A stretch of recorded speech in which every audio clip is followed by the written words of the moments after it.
Let's talk about your child's overnight sleep study at the University of Chicago Medicine Comer Children's Hospital. On the morning of the sleep study, your child would just wake up as normal and have a normal healthy breakfast and just go ahead and get ready for a normal day just like you would otherwise. We don't have any food here at the sleep lab, so if you can bring along some snacks for your child, that would be great.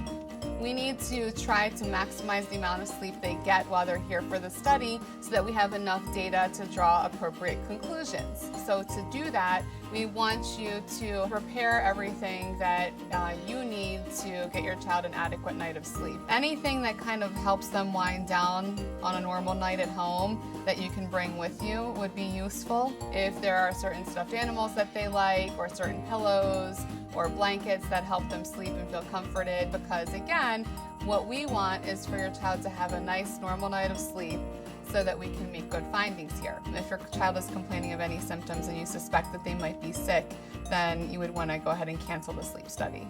I don't feel a fever. I think you're just fine. Okay. I think you're okay. So when they arrive at the hospital, they will just check in with the front desk, and the front desk will go ahead and call our technician, who will meet them in the lobby and escort them up for the sleep study. When parents arrive at the sleep lab, they will be given forms to fill out, and while they're filling out the forms, the technician will begin setup with the child. The setup involves putting what we call leads. They're just wires that all above the skin, nothing is under the skin, and they're going to be stuck to different parts of the head to measure your brain waves, and on your legs to measure your leg movements. Then there's going to be an elastic belt that's going to be placed around your abdomen and one around your chest. This is just so nothing comes off throughout the night, Mom. Okay, if you can look straight ahead for me. Everything feels okay? Yes. All right. And they'll have a little piece in their nose and a sensor that's going to be placed on a finger to measure your blood oxygen level.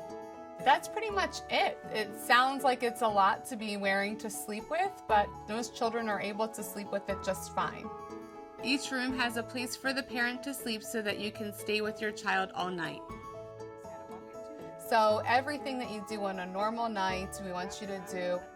The sleep technician's in the other room just watching the patterns while you sleep. The patterns are used to determine if there is any underlying sleep disorder. If one of the leads falls off or one of the wires falls off, the technician will come into the room and replace the lead or the wire, and then they'll go ahead and leave the room. The other time that the technician might come in is if your child has to use the bathroom.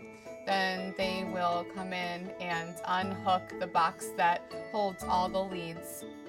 In the morning, the technician will wake up your child and they will take off all the leads. And you did such a great job. You gave me 7 good hours. I gave you 7 stickers, okay? Can you say thank you? Yes. Thank you. You're welcome.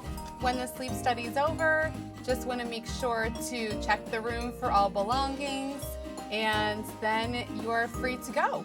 You'll have your clinic appointments scheduled for follow-up.